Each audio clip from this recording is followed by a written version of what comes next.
तो परीक्षा लेने आए हो तो अभी तुम जाओ, हमारी परीक्षा में तुम फेल हो गए, क्योंकि तुम श्रद्धा से नहीं आए हो, संशय से आए हो। हमको तुम बाद में फेल करना, हम तुमको पहले ही फेल कर देते। क्या लेना देना तुम। आचार्यवान तो आचार्यवान पुरुष, तो पाप से उपरामता उपरति इंद्रिय और मन की लोलता की शिथिलता, चित्त में एकाग्रता और एकाग्रता के फल की भी इच्छा नहीं, और सद्गुरु का अनुग्रह जब होवे तब ये तत्वमस्यादि महावाक्य जो हैं प्रज्ञानेन अपने अर्थ का साक्षात्कार कराते हैं। और नहीं तो नारायण ढूंढो,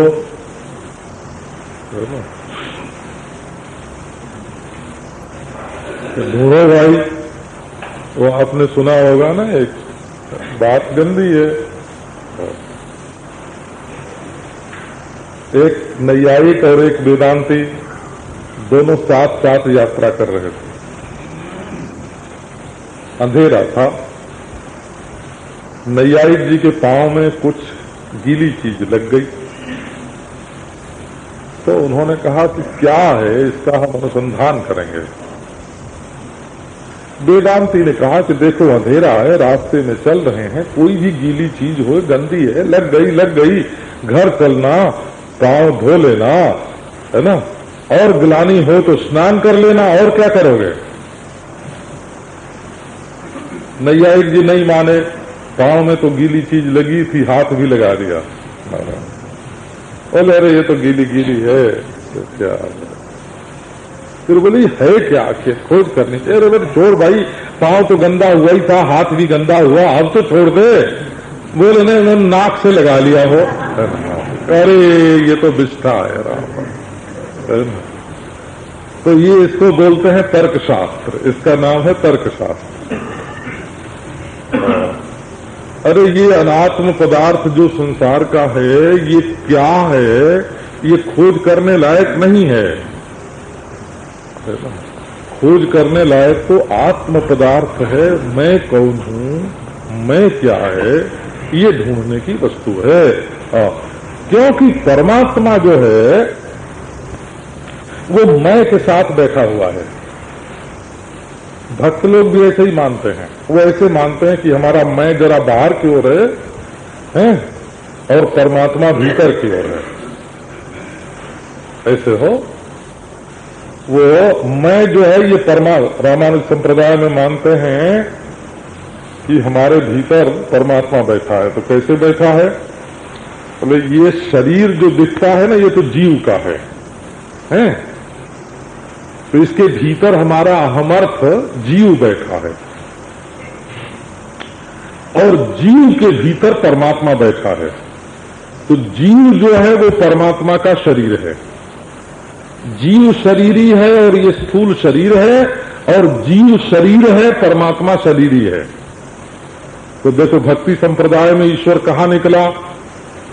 जैसे शरीर के भीतर जीव, वैसे जीव के भीतर परमात्मा, यही ना। तो जब मैं के पास पहुंचोगे तो परमात्मा के पास पहुंच जाओगे। रामानुज संप्रदाय में ऐसे मानते हैं। अब वेदांती लोग ऐसे मानते हैं कि ये सारा संसार और बुद्धि सबको चलाने वाला नियंता ईश्वर, तो ईश्वर जरा बाहर की ओर सबका संचालन करता हुआ, और उससे जरा सा पीछे को हट के, है ना, दृष्टा, वो जगत को भी देख रहा है, ईश्वर को भी देख रहा है, और उसकी दृष्टि में ही जगत और ईश्वर दोनों हैं। और जगत, जीव, ईश्वर तीनों दृष्टि मात्र हैं, और दृढ़ मात्र वस्तु आत्म तत्व है। ऐसे अद्वैत वेदांती ऐसे बोलते हैं। लेकिन दोनों में भले सामने की ओर जीव, पीछे की ओर ईश्वर, अथवा सामने की ओर ईश्वर, पीछे की ओर जीव, द्वासुपर्णा सैया सखाया, दोनों रहते एक साथ ही हैं। इसलिए परमात्मा की उपलब्धि में अंतर्मुख होना आवश्यक है। जैसे हमारे हिंदू संस्कृति में रीति थी ना, लड़की का हाथ अपने हाथ में लेके पिता, है ना, वर के हाथ में समर्पित करता। तो ये बात तो कब थी कि जब 8 वर्षा भवेद गौरी 9 वर्षा गरोहिणी, है ना, 8, 9, 11, 12 नाबालिग लड़की की शादी। और तो जब लड़की जब हो गई 25 बरस की, 25 बरस नहीं सुनना, हमने पहले सुना था। गांव के पास एक बहुत बड़े राजा रईस थे, तो उनको अपनी बराबरी का कोई बर ही नहीं मिलता था, तो उनकी लड़की 30 बरस तक अनब्याही रही। उनकी लड़की तो उतनी सुंदर नहीं थी, पर वो चाहते थे कि हमें जो वर मिले वो बिल्कुल सुंदर मिले। लड़की के तो वो थे, मुहासे उग गए थे, है ना, तो बड़ी हो गई थी उम्र में, एक आध बाल भी पकने लगे थे, पर वो चाहते थे कि हमको जगत में जो सर्वश्रेष्ठ लड़का है वो मिले। और वो महाराज अनुरूप इच्छा के कारण विवाह तो होता नहीं था, श्रेष्ठ लड़के इनकार करते। तो वो मैंने पहले सुना था। बंबई में आया तो हमारा वो आश्चर्य मिट गया बिल्कुल, क्योंकि यहाँ तो बाबा 40 बरस की लड़की चाह रही है कि हमारा ब्याह हो 45 की हो गई, बाल पक गए, रंगवा लिया बाल, है ना, और है ना, चाहती है कि ब्याह हो, तो वो आश्चर्य छूट गया। तो ब्याह वासना के लिए, अपनी पसंद का ब्याह हुए, वासना की पूर्ति के लिए, ये दूसरी बात होती है। और वासना को एक कायदे में करके अंत में निवृत्त करने के लिए जो ब्याह होता है वो दूसरी चीज है। धर्म विवाह दूसरी वस्तु है और भोग विवाह दूसरी वस्तु है। तो अपने यहां पहले ये रीति थी कि आचार्य जो है वो जीव का हाथ पकड़ के ईश्वर के हाथ में अर्पित कर दे, वही ईश्वर का विवाह था। तो वो तो जब तक वही नाबालिग होवे न जीव, श्रद्धालु होवे, भोला भाला होवे, सरल चित्त होवे, माँ बाप की बात पर जैसे लड़की विश्वास करती है उसकी हितैषिता पर और उसकी बात पर, वैसे आचार्य की बात पर और उसकी हितैषिता पर विश्वास करे, तो आचार्य हाथ लेके ईश्वर के हाथ में दे दे, है ना। तत्क्षण हो शरणागति तो तत्क्षण ही लाभ करती है, वो तो उसी समय ईश्वर की स्वीकृति हो जाती है। लेकिन ये वेदांती जो हैं, ये कोई 8, 9, 10 बरस की लड़की तो है नहीं, है ना, ये तो महाराज बिल्कुल है धींगरी जैसे बोलते हैं, है ना, 20 बरस 25 बरस की लड़की, ये तो पहचानना चाहते हैं भाई हम माँ बाप के कहने से नहीं, है ना, इसमें आचार्य वाचार्य की जरूरत नहीं, कि ठीक बात है ढूंढो भाई।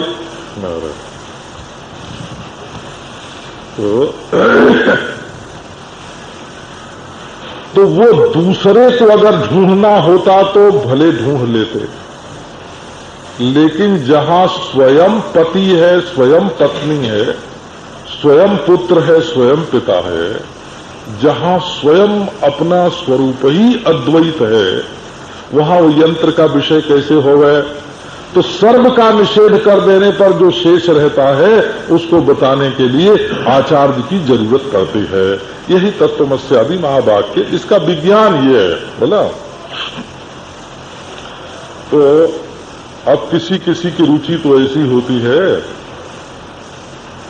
कि जो दुर्लभ हो उसी को हम प्राप्त करेंगे, सुलभ में रुचि नहीं होती है। और कोई कोई ऐसे बुजदिल होते हैं जो दुर्लभ की बात सुन करके विमुख हो जाते हैं।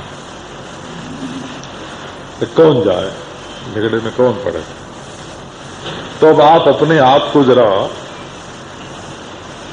तौलो। हम चाहते हैं कि खूब सुगम साधन होए, धन पाने के लिए तो कठिन से कठिन साधन करेंगे, भोग पाने के लिए कठिन से कठिन साधन करेंगे, कारखाना करने के लिए कठिन से कठिन साधन करेंगे, हैं? लेकिन परमात्मा की प्राप्ति के लिए जब कठिन साधन की बात आवेगी तो टें बोल जाएंगे। इसका अर्थ है कि चित्त में उत्साह परमात्मा की प्राप्ति के लिए नहीं है। कभी कह दें कि परमात्मा की प्राप्ति बड़ी सरल है तो जाके बैठ गए और इंतजार करने लगे कि अब आता है ना, उसमें भी माला वाला नहीं फेरेंगे, है ना। और कभी कह दिया कि बड़ा कठिन है तो रूठ के बैठ गए कि छोड़ो माला, जब इतना कठिन है उसको मिलना तो क्या फेरेंगे। ऐसे लोगों को क्या ईश्वर की प्राप्ति होवे। तो यहां देखो परमात्मा का वर्णन करते हैं, क इत्था वेद यत्र सह।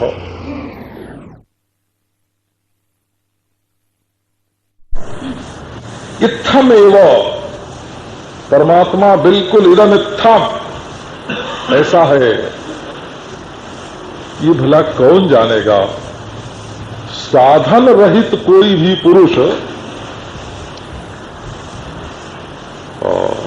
अनात्मा का तिरस्कार करके आत्मज्ञान के लिए उन्मुख जो पुरुष है, विवेकी है, वैराग्यवान है, समाधि साधन संपन्न है, मुमुक्षु है और जिज्ञासु है। हे भगवान, हमारे वेदांतियों में ऐसे कहने की रिवाज है कि यदि कोई जिज्ञासु ये कहे कि जब ईश्वर कृपा करेगा तब हमको ज्ञान हो जाएगा, तो उसको जिज्ञासु नहीं मानते हैं। उसको कहते हैं कि अभी दर्द पैदा नहीं हुआ। क्यों? तो बोले ये तो ईश्वर मान लो 4 जन्म कृपा न करे, 10 जन्म कृपा न करे, तो 10 जन्म के लिए ये ज्ञान रूप रत्न को छोड़ने के लिए तैयार है। ये क्यों नहीं पर्दे को फाड़ देता, क्यों नहीं अंधकार को विदीर्ण कर देता है, क्यों नहीं भूखे शेर की तरह अपने शिकार पर टूट पड़ता। तो जो कहता है कि कौन देवता कृपा करे तो हमको ज्ञान होवे, है ना, तो उसको मंद अधिकारी मानते हैं। हो बोले कौन कर्म करें तब ज्ञान होवे, किसकी उपासना करें तब ज्ञान होवे, कैसी साधना करें तब ज्ञान होवे, ये होगा ये होगा ये होगा। नारायण बोले वो है कैसा परमात्मा? बोले वो परमात्मा ऐसा है, यस्य ब्रह्म च क्षत्रंच उभे भवत ओदना। ब्रह्म और क्षत्र दोनों जिसके ओदन हैं,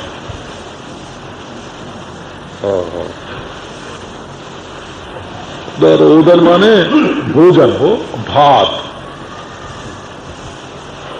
उन्नति।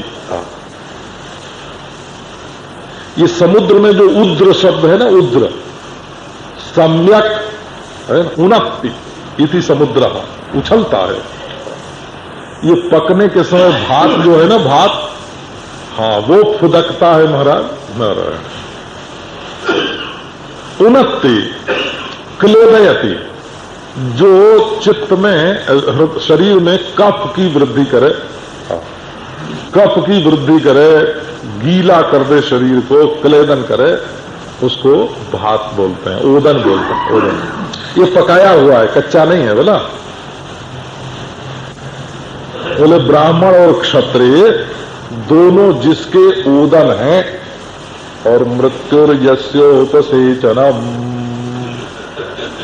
और ओदन निष्ठ ब्रह्म क्षत्रिय निष्ठ जो मृत्यु है, कि ब्राह्मण क्षत्रिय कब तक रहेंगे, मरेंगे तो सही है।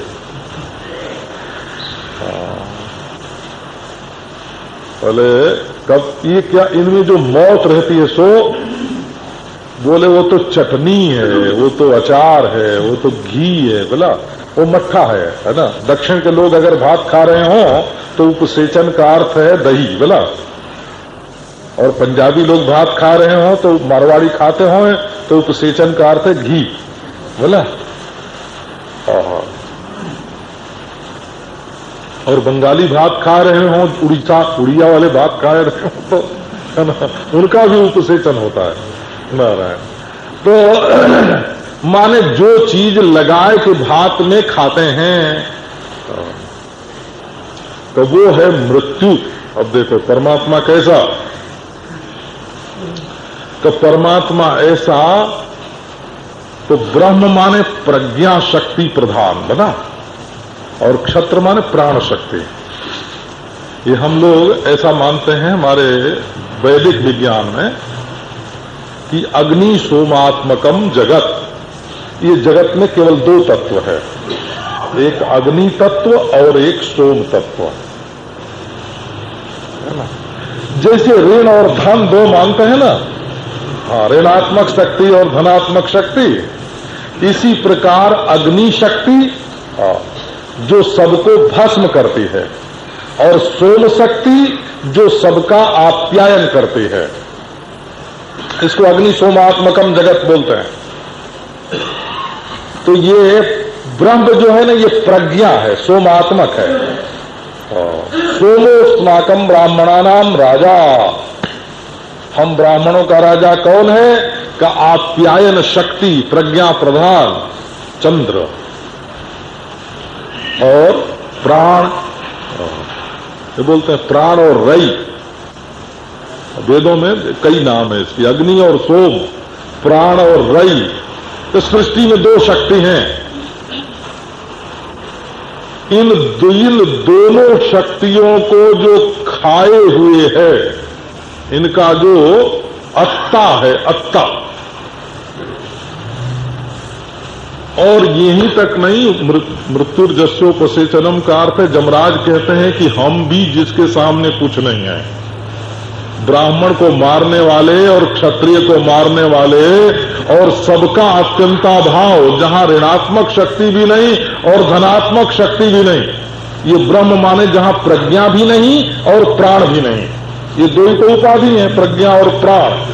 प्राण की उपाधि से चेतन को क्षत्रिय बोलते हैं और प्रज्ञा की उपाधि से चैतन्य को ब्राह्मण बोलते हैं। तो जहां प्रज्ञा और प्राण नहीं, ब्रह्म ब्राह्मण और क्षत्रिय नहीं, अग्नि और सोम नहीं, जहां प्राण और रई नहीं और इनका अत्यंता भाव भी जिसमें नहीं। घट होता है तब घटा भाव होता है, जब घट ही नहीं तब घटा भाव कहां से होगा। मृत्युर्जस्योपसेचनम, जमराज ने कहा जहां हम नहीं, जहां नचिकेता तुम ब्राह्मण नहीं हैं, और जहां बड़े बड़े राजा महाराजा सम्राट नहीं, और जहां मृत्यु भी नहीं, प्रज्ञा और प्राण दोनों नहीं रहते हैं, तब क्या रहता है? बोले मृत्यु रहती है। बोले जहां मृत्यु भी नहीं, सांस नहीं चलती है और बुद्धि समाप्त हो जाती है जब मृत्यु के समय, तो मृत्यु तो रहती है। बोले जहां मृत्यु भी नहीं रहती है, वो भावाभाव दोनों का अधिष्ठान, भावाभाव दोनों से अवच्छिन्न, भावाभाव दोनों का प्रकाशक, भावाभाव है ना, दोनों जिसमें नितांत कल्पित, तो वो परमात्मा भला कैसे जानोगे?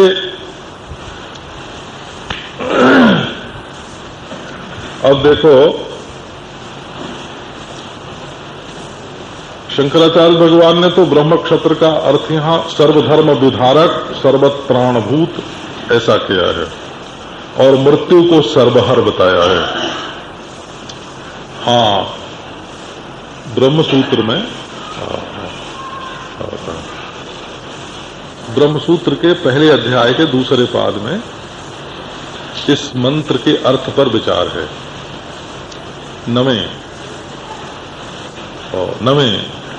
नवा सूत्र है, अत्ता चराचर ग्रहणात्। यहां ये जो ब्राह्मण और क्षत्रिय को भात की तरह खा जाने वाला है, ये खाने वाला कौन है, ये प्रश्न है। वो ये मौत को उपसेचन बनाने वाला, घी की तरह भात में डालकर चाट जाने वाला कौन है? तो बोले ये प्रश्न क्यों उठाते हो? क्या प्रश्न उठाते हैं कि ये जो कठोपनिषद चल रहा है, कठोपनिषद का ये मंत्र है। तो एक बार नचिकेता ने प्रश्न किया कि हमको अग्नि का निरूपण करो। तो ये ब्राह्मण और क्षत्रिय को खाने वाला वही अग्नि ही तो नहीं है। एक बार नचिकेता ने प्रश्न किया कि मृत्यु के अनंतर क्या रहता है, वो हमको बताओ। हैं? मृत्यु के बाद क्या रहता है? अस्तित्व के, नायम अस्तित्व के। तो वो जो जीव विषयक प्रश्न है, तो क्या ये जीव ही है जो ब्राह्मण क्षत्रिय को खा जाता है? तीसरा प्रश्न नचिकेता ने किया, अन्यत्र धर्माद अन्यत्रा धर्माद अन्यत्र च कृता कृतात्। ब्राह्मण और क्षत्रिय की तो क्या बात, वहां धर्म अधर्म कार्य कारण कुछ है ही नहीं। तो उस परमात्मा का वर्णन, तो ये जो जस्य ब्रह्मच क्षत्रंच उभे भवत ओदनहा, इस मंत्र में ब्राह्मण क्षत्रिय और मृत्यु तीनों का भोक्ता जो बताया गया, ये कौन है? अग्नि है कि जीव है कि परमात्मा है? ऐसे वहां तो अधिकरण की रचना होती है ना, अत्र अधिकरण इसको बोलते हैं, अत्ता अधिकरण। तो बोले कि अग्नि की तो चर्चा ही मत करो, छोड़ दो उसको, उदासीन हो गए। आचार्य ने प्रश्न तो उठाया परंतु उसके बारे में कोई निरूपण नहीं दिया। क्यों नहीं दिया? बोले उसका प्रकरण नहीं है।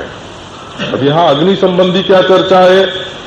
यहां तो प्रज्ञाने नहीं नवात्मयात्, परमात्मा की प्राप्ति की चर्चा है। बोले अच्छा जीव होवे, बोले जीव की प्राप्ति कैसे होती है?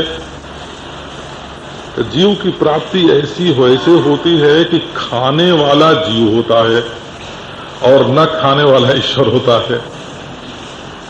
तयोरेकः पिप्पलम स्वाद्वक्ति अनश्नन अन्यो अभिचाकसीति। जीव भोक्ता होता है, ईश्वर भोक्ता नहीं होता। ऋतम पिबन्तौ सुकृतस्य लोके छाया तपौ ब्रह्मविदो वदन्ति। आगे वर्णन आया तो बोले कि नहीं, यहां असल में परमात्मा का ही वर्णन है। क्यों? इसलिए परमात्मा का वर्णन है कि जो भोक्तापन का निषेध है ना, भोक्तापन का, वो तो कर्म फल के भोक्तापन का निषेध है। जीव कर्म फल का भोक्ता है और परमात्मा कर्म फल का भोक्ता नहीं है। और लो जैसे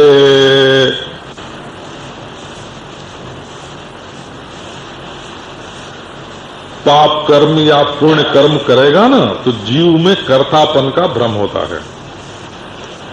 ये कर्तापन का भ्रम ही असल में फलदाता है। कर्म फल नहीं देता भला, और चेतन फल नहीं लेता। कर्म में फल देने का सामर्थ्य नहीं है, और चेतन जो है उसमें फल लेने की योग्यता नहीं है। परंतु जब चैतन्य अपने स्वरूप को भूल करके अपने को कर्ता के साथ तादात्म्य आपन्न कर लेता है और उसको अभिमान होता है कि ये कर्ता मैं, तो वो कर्तापन के कारण उसको फल भोगना पड़ता है। और परमात्मा को तो कभी कर्तापन का अभिमान ही नहीं होता। तो कर्म का फल परमात्मा का स्पर्श नहीं करता, माने भ्रांत को कर्ता कर्म का फल स्पर्श करता है और अभ्रांत को कर्म का फल स्पर्श नहीं करता। इसका कर्तापन के साथ संबंध है। बोला तत्वज्ञानी भी कर्म करेगा और अज्ञानी भी कर्म करेगा। तो अज्ञानी कहेगा मैंने किया, तो फंस गया, अब कर्म का फल उसको भोगना पड़ेगा। और ज्ञानी जानता है कि मैंने नहीं किया, तो उसके पास कर्म का फल नहीं आवेगा। तो कर्म के फल का नित्य शुद्ध बुद्ध मुक्त आत्मा के साथ कोई संबंध नहीं है। लेकिन ये ब्रह्म और क्षत्र जो है अत्ता चराचर ग्रहणात्, यहां जो ब्राह्मण क्षत्रिय माने प्रज्ञा और प्राण, अग्नि और सोम, प्राण और रई, सूर्य और चंद्रमा, इनके भक्षण का प्रसंग आया और इनके अभाव के बाध का प्रसंग आया कि वहां तो इनका अभाव, मृत्यु भी नहीं है। तो ये तो सारी श्रुतियों में वर्णित है कि जगत की सृष्टि स्थिति और प्रलय परमात्मा के सकाश से ही होता है। जतो वा इमानि भूतानि जायन्ते येन जातानि जीवन्ति यत् प्रयन्ति अभिसंविशन्ति। जैसे सृष्टि का कारण ईश्वर माना गया है, वैसे संहार का कारण भी ईश्वर माना गया है। तो यहां ब्राह्मण और क्षत्रिय का अर्थ असल में चराचर है, माने सारी सृष्टि। सारी सृष्टि जो है उसको परमात्मा खा जाता है और उसके खाने को भी खा जाता है, माने अभाव भी नहीं है उसमें, भाव अभाव दोनों नहीं है उसमें। तो ये असल में परमात्मा का वर्णन है, ये जीव का वर्णन नहीं है। तो यस्य ब्रह्म च क्षत्रञ्च उभे भवत ओदनः मृत्युर्यस्योपसेचनम क इत्था वेद यत्र सः। ऐसा परमात्मा अग्नि सोमात्मक जगत का अधिष्ठान, ब्रह्म क्षत्रात्मक जगत का अधिष्ठान, रई प्राणात्मक जगत का अधिष्ठान, अधिष्ठान के साथ साथ स्वयं प्रकाश, सर्वावभाषक, भावाभाव का प्रकाशक, स्वतः सिद्ध, ऐसा जो परमात्मा है उसको बोले भाई हम कुछ साधन भजन नहीं करेंगे। गुरु कौन बनावे, उसके सामने तो छोटा बनना पड़ता है, उसके तो पांव छूने पड़ते हैं, नीचे बैठना पड़ता है। अब पांव छूने के डर से, नीचे बैठने के डर से, विश्वास करने के डर से, है ना, आचार जवान नहीं हुए और विवेक वैराग्य आदि साधन संपन्न नहीं हुए और फिर दावा करें कि हम परमात्मा को जान जाएं, तो क इत्था वेद यत्र सः, कौन जानेगा कि वो परमात्मा कहाँ है ना। अभी है, अभी है, यही है, यही है, भूल मत, यही है, यही है, भूल मत भटक रहे, है ना। परमात्मा परमेश्वर का यही भरपूर बैठा हुआ है, भूलो मत भटको मत। तो यस्य ब्रह्म च क्षत्रञ्च उभे भवत ओदनः, तो जस्य ब्रह्म च क्षत्रञ्च उभे भवत ओदनः, ये श्रुति है हो विषय बोला। और इसमें संशय क्या है कि इसमें अग्नि का, जीव का या परमात्मा का वर्णन है। इसमें पूर्व पक्ष ये है कि यहाँ भोक्ता जीव का ही वर्णन है। इसमें उत्तर पक्ष ये है कि यहाँ कर्म फल के भोक्ता का प्रसंग नहीं है, यहाँ तो संपूर्ण चराचर के भोक्ता का प्रसंग है। इसलिए यहाँ जीव का वर्णन नहीं, ईश्वर का वर्णन है। इसलिए सिद्धांत ये हुआ कि परब्रह्म परमात्मा जो है वो संपूर्ण सृष्टि स्थिति संहार के भाव और इनके अभाव से उपलक्षित अपना प्रत्यक्ष चैतन्य ही है। ये इसमें से सिद्धांत निकला। इन 5 बातों का विचार करने की पद्धति है। किसी भी मंत्र पर विचार करें तो विषय क्या है, विषय वचन क्या है, और उसमें संशय क्या है, और फिर उसमें पूर्व पक्ष क्या है, उसमें उत्तर पक्ष क्या है, और दोनों की तुलना करने पर सिद्धांत क्या निकला। इन 5 बातों से अधिकरण की रचना होती है। तो ये अत्र अधिकरण में अत्ता माने भोक्ता, भोक्ता अधिकरण में, अत्ता अधिकरण में, अत्ता चराचर ग्रहणात् में ब्रह्म सूत्र में इस श्रुति के अर्थ का निरूपण है। यस्य ब्रह्म च क्षत्रञ्च उभे भवतोदनः मृत्युर्यस्योपसेचनम् क इत्था वेद यत्र सः। अर्थात साधन संपन्न होकर सद्गुरु की शरण ग्रहण करके वेदार्थ का विचार करो, तब इस परमात्मा का बोध होगा। और संशय से ग्रस्त होकर के और अहंकार से पीड़ित होकर के, अहंकाराक्रांत होकर के और विषय वासना से वासित चित्त के द्वारा इसका विचार करोगे तो इसका पता नहीं चलेगा। विश्वं पश्यन्नात्मनि मायया निद्रया कुरुते प्रबोध समये स्वात्मानमेवाद्वयम् तस्मै श्रीगुरुमूर्तये नमः। श्रीदक्षिणामूर्तये। ओम शांति शांति शांति। ओम सहनावतु सहनौ भुनक्तु सह वीर्यं करवावहै तेजस्विनावधीतमस्तु मा विद्विषावहै। ओम शांति शांति शांति। ओम ऋतं पिबन्तौ सुकृतस्य लोके गुहां प्रविष्टौ परमे परार्धे छायातपौ ब्रह्मविदो वदन्ति पञ्चाग्नयो ये च तृणाचिकेताः। यः सेतुरीजानानाम् अक्षरं ब्रह्म यत्परम् अभयं तितीर्षतां पारं नाचिकेतं शकेमहि। आत्मानं रथिनं विद्धि शरीरं रथमेव तु बुद्धिं तु सारथिं विद्धि मनः प्रग्रहमेव च। इन्द्रियाणि हयानाहुः विषयास्तेषु गोचरान् आत्मेन्द्रियमनोयुक्तं भोक्तेत्याहुर्मनीषिणा।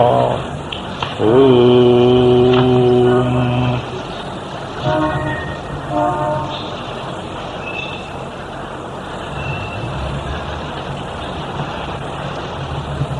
अब पहले अध्याय की तीसरी बल्ली प्रारंभ होते हैं।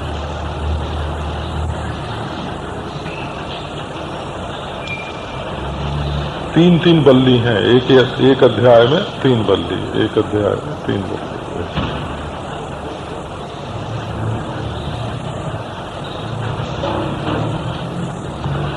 इसके पहले विद्या और अविद्या का निरूपण किया।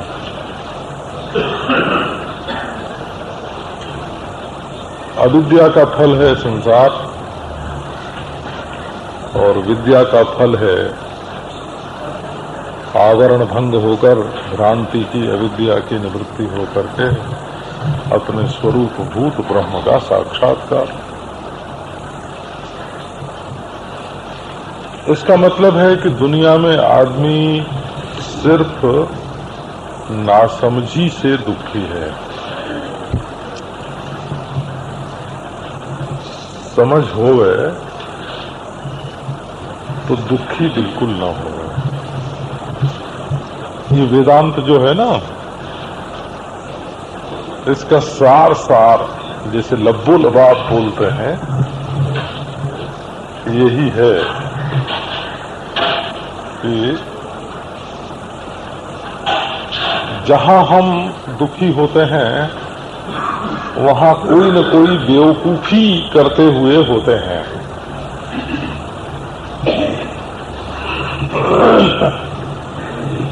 जब बच्चा ज्यादा दूध पीना चाहता है तो माँ अपने स्तन से हटा देती है और वो रोता है कि हमको दूध पीने को नहीं मिलता। तो आग में हाथ डालना चाहता है और माँ वहां से खींच लेती है,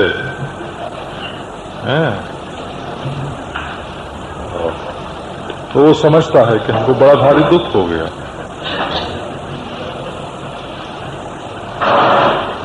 वो आवारे बच्चों के साथ खेलना चाहता है, रहना चाहता है, माँ वहां से हटाती है तो रोता है।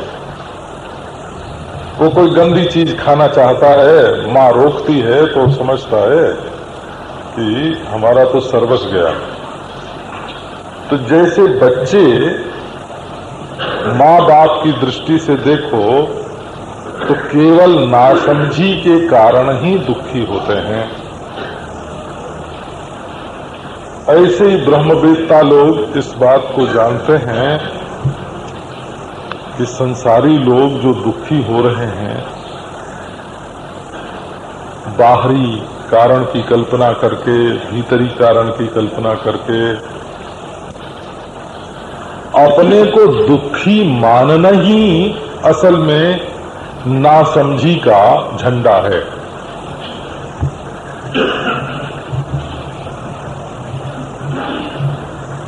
प्रारब्ध से दुख नहीं आता। प्रकृति के प्रवाह में सब घटनाएं घटती रहती हैं। ईश्वर इच्छा से संसार चलता रहता है।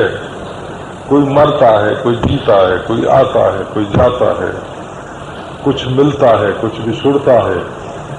ये तो सब संसार में अपने आप होता ही रहता है। उसी के साथ अपनी वासना जोड़ करके, अपना संकल्प जोड़ करके, अपनी इच्छा जोड़ करके, आते जाते हुए दुख को मैं मेरा मान करके और हम अपने को सुखी दुखी कर लेते हैं।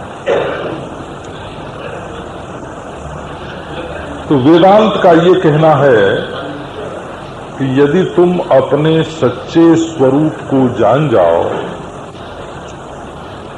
माने तुम्हारे अंदर समझदारी आ जाए, बेवकूफी छूट जाए, तो ये जिंदगी भर जो किल्लत लगी है ना, दिन भर में 17 बार दुखी और 17 बार सुखी, ये हुआ रे और ये नहीं हुआ रे, सब कट जाए। तो जैसे धर्म करते हैं नरक से छूटने के लिए और स्वर्ग पाने के लिए, और उपासना करते हैं कि हमें इस लोक में भी सुख मिले और परलोक में भी वैकुंठ गोलोक मिले,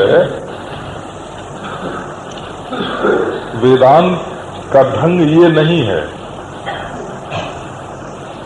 वो मरने के बाद सुख देने के लिए नहीं है, या इष्ट लोक में भेजने के लिए नहीं है। और तो सचमुच तुम सुख दुख से अछूते हो, तुम्हारा सच्चा स्वरूप बताने के लिए है। पर ये बात लोगों की समझ में जरा देर से आती है। देर से नहीं, मतलब है मुश्किल है। जो छोटी वस्तु से मैं करके बैठा है देह से, और देह के साथ लगी हुई जो चीजें हैं, आदमी हैं, उनको मैं मेरा करके बैठा है,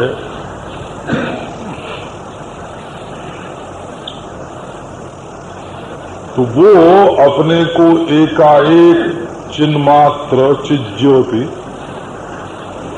देश काल वस्तु का प्रकाशक, देश काल वस्तु की कल्पना का अधिष्ठान, देश काल वस्तु सब मानस हैं और मैं उस मानस का साक्षी हूं। मानस है माने स्वप्नवत है और मैं उसका साक्षी हूं। ये बात जल्दी समझ में नहीं आती है, इसलिए बारंबार भिन्न भिन्न प्रकार से, भिन्न भिन्न रीति से इसको समझाना पड़ता है। तो अविद्या का फल है बंधन, अविद्या का फल है दुख, अविद्या का फल है परिच्छिन्न से तादात्म्य होना, और विद्या का फल है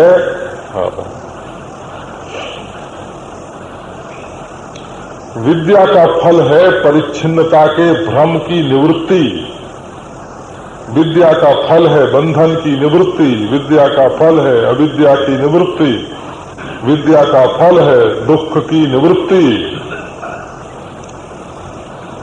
तो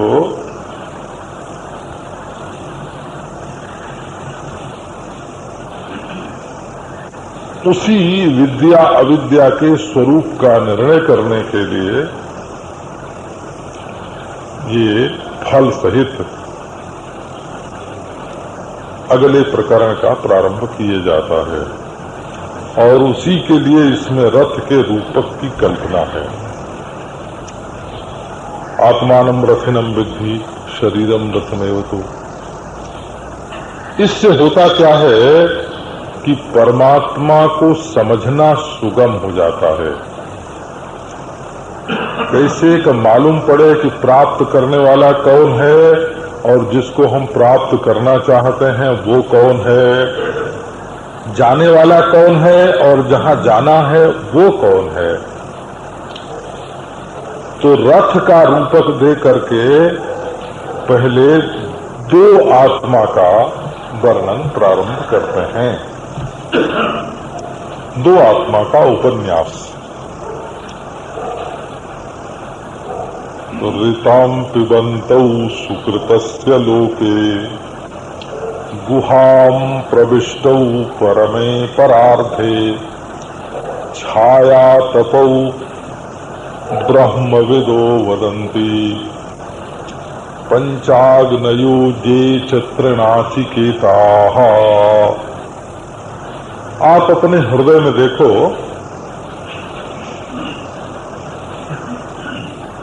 तो साफ साफ मालूम पड़ेगा कि हमारी दो स्थिति होती है।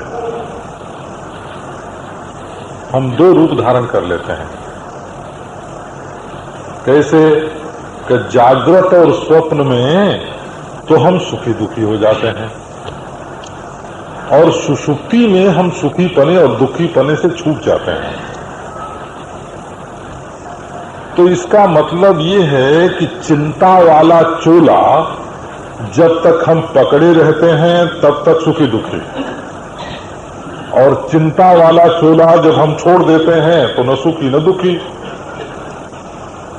ये चिंता जो है ये चोले में ही है, दुख न हो इसकी चिंता और हमको सुख ही मिले इसकी चिंता। ये कहाँ लगी पड़ी है? ये मन में लगी पड़ी है। कभी वो सपना देखता है और कभी जागृत देखता है। तो मन को पकड़ करके जब हम बैठते हैं तो हमारा नाम जीव हो जाता है, और जब हम मन से ऊपर होकर बैठते हैं तो हमारा नाम शुद्ध आत्मा हो जाता है। तो हम कर्मफल कहाँ बैठ के भोगते हैं? छाया बन के कर्मफल भोगते हैं, और प्रतिबिंब हो करके हम कर्मफल से मुक्त हो जाते हैं। तो इसी शरीर के भीतर हमारी ही स्थिति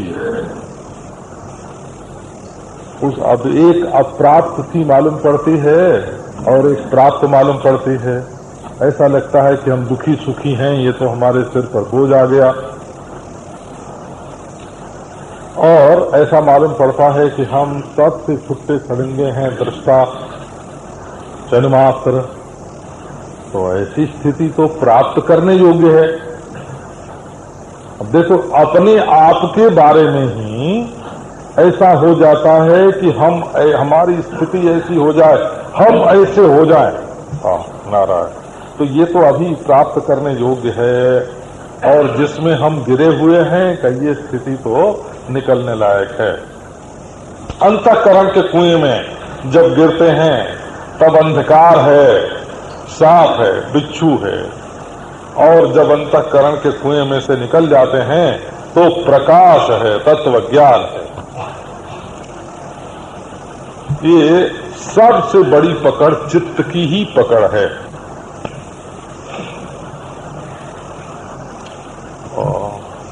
जब ये चित्त के घेरे को हम छोड़ देते हैं तब न राग न द्वेष न पक्षपात न क्रूरता न सूरता,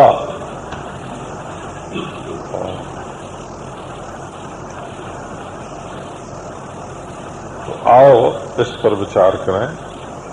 ऋतम पिबन्तौ सुकृतस्य लोके, इस लोक में,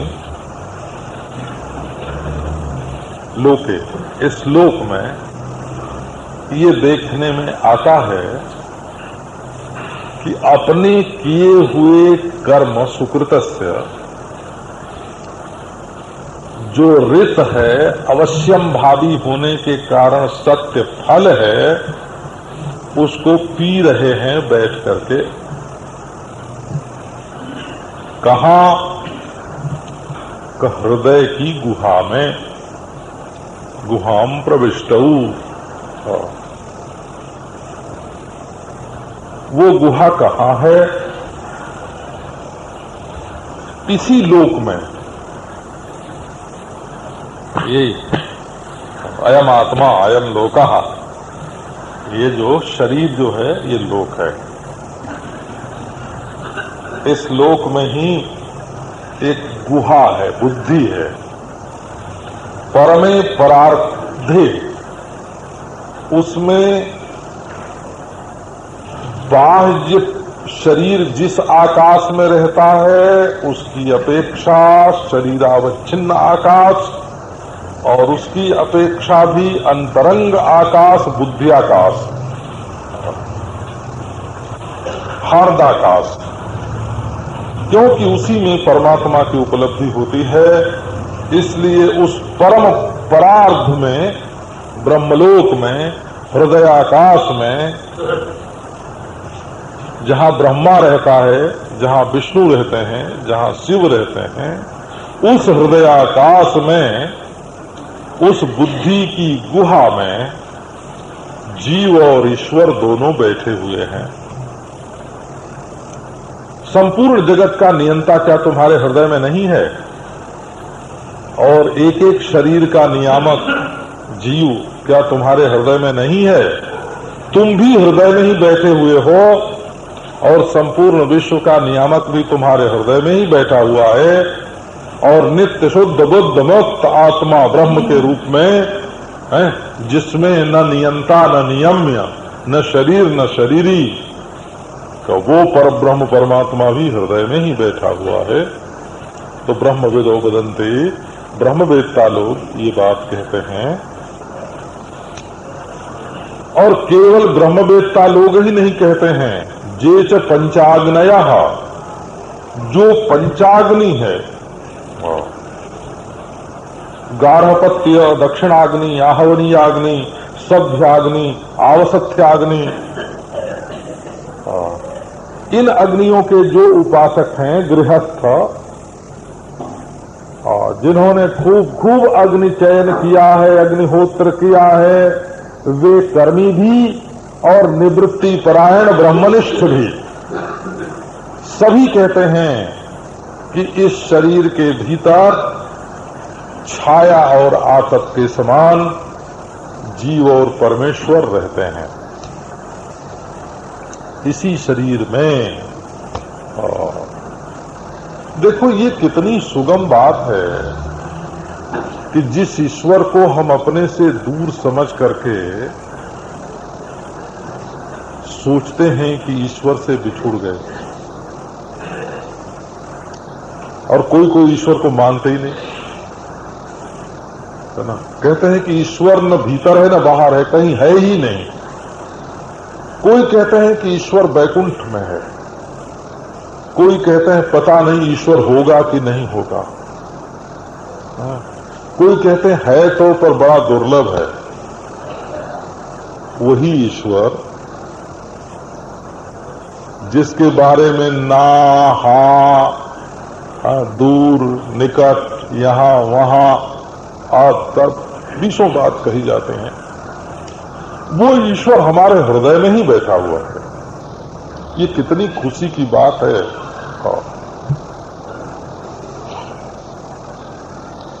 आपको सुनावे, हमने ऐसा भक्त देखा है, भक्त वेदांती ने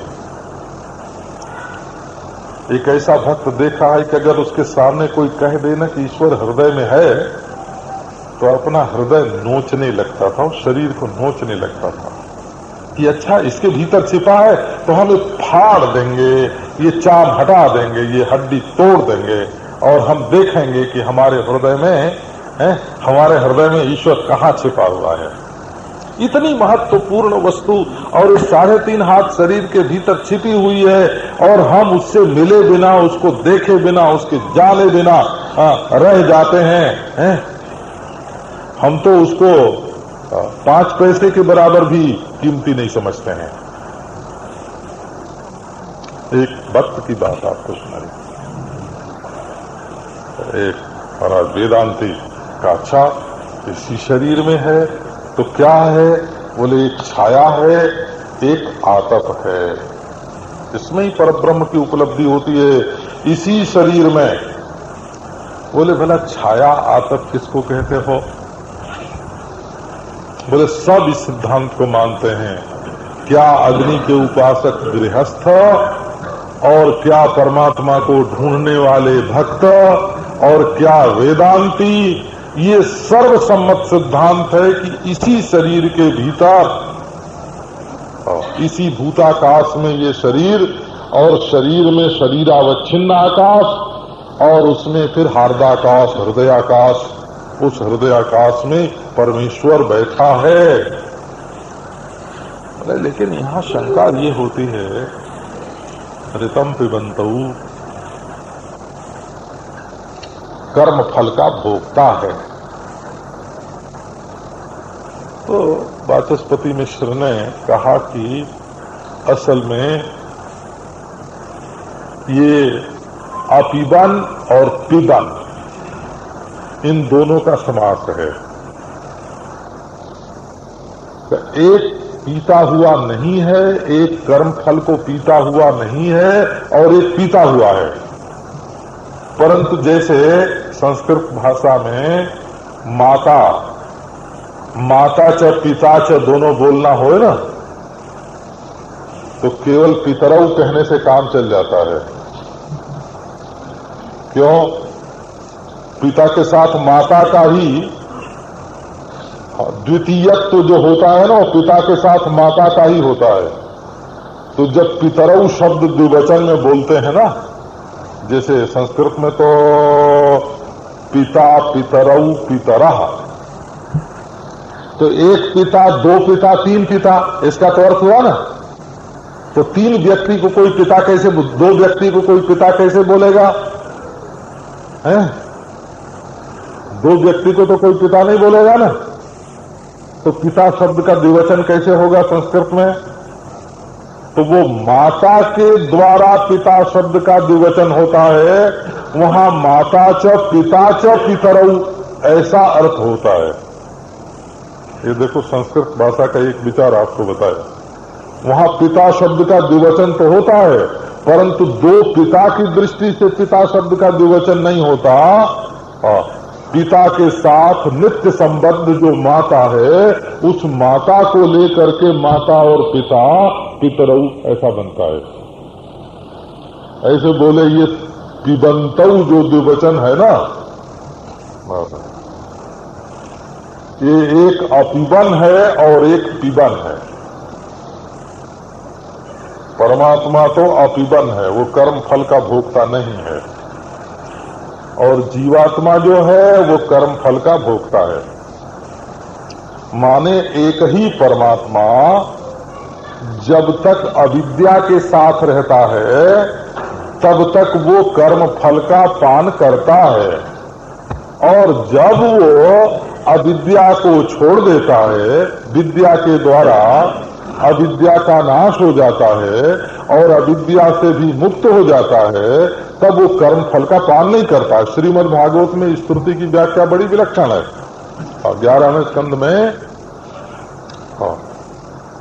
वो कहते हैं कि ये न बुद्धि और जीव का वर्णन है, न जीव और परमेश्वर का वर्णन है। श्रीमद् भागवत में ऐसे है। इस श्रुति में वर्णन किसका? श्रीमद् भागवत भी तो व्याख्या ही है ना वेदों की, ब्रह्मसूत्र की, वेदों की व्याख्या मानते हैं, तो जगह जगह पर उसमें आते हैं ऐसे उद्धरण। तो उन्होंने कहा एक बद्ध जीव का वर्णन है, एक मुक्त जीव का वर्णन है। हाँ। जो बद्ध जीव है वो अभिमान के कारण कर्म फल का भोक्ता बना हुआ है, और जो मुक्त जीव है वो अंतःकरण का अभिमान न होने के कारण मुक्त है और कर्म फल के साथ उसका कोई संबंध नहीं है। तो ये व्याख्या भागवत की है।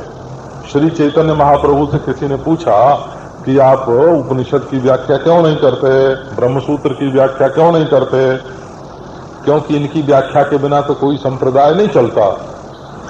तो उन्होंने कहा कि हमारे मत में उपनिषद और ब्रह्मसूत्र माने वेदांत का व्याख्यान श्रीमद् भागवत ही है, इसलिए श्रीमद् भागवत रूप व्याख्या के रहते हम दूसरी व्याख्या क्यों करें।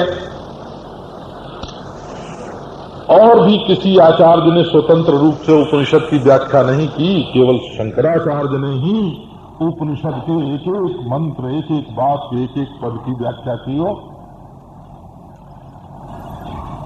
तो अब ये आया छाया कथा विवद विलक्षण संसारित्वा संसारित्वेन। भाष्यकार ने कहा कि एक संसारी है और एक असंसारी है। देखो व्याख्या का बीज निकल आया है ना। ये छाया जो है, जो प्रतिबिंब है, जब छाया तपौ, जो अंतःकरण में छाया है, आभास है, वो भोगता है। बोले फिर पिबंतौ द्विवचन क्यों?